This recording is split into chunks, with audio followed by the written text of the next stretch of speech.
I tried Monerujo wallet app for 7 days. Here's the shocking truth. When I installed the Monerujo wallet, I expected it to be complicated. After all, it's a Monero wallet, and privacy coins usually come with extra steps. But after using it for 7 days, the shocking truth is that Monerujo is one of the most powerful and underrated privacy wallets out there. From day one, I could tell this wallet was built by and for serious crypto users. It's open source, meaning the code is public and constantly reviewed by the Monero community. That already gives it a level of trust most wallets can't match. Set up a smooth. I created a new wallet, saved my 25-word seed phrase, and since to the Mono blockchain in minutes. Most people get this wrong. They think Monero wallets are slow or confusing. But Monerujo proved otherwise. It connects through remote nodes, which means you don't have to download the full blockchain.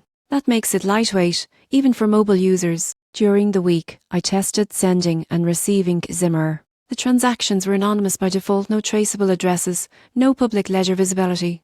It truly feels private. I also liked the integration with OpenAlias, allowing you to send funds using simple names instead of long cryptographic addresses. One thing that stood out was how stable and transparent the app felt. You can check all connection logs, node activity, and even switch to Tor for extra anonymity. The only downside? It's strictly for Monero, so no Bitcoin, Ethereum, or token support. And while the interface is functional, it's not flashy. This is a wallet built for privacy, not aesthetics. By day 7, the shocking truth became clear. Monerujo isn't for everyone, but for those who value privacy and control, it's one of the best mobile wallets out there. No trackers, no middlemen, and no nonsense. If you believe financial privacy is a right, not a privilege, Monerujo might be your perfect fate.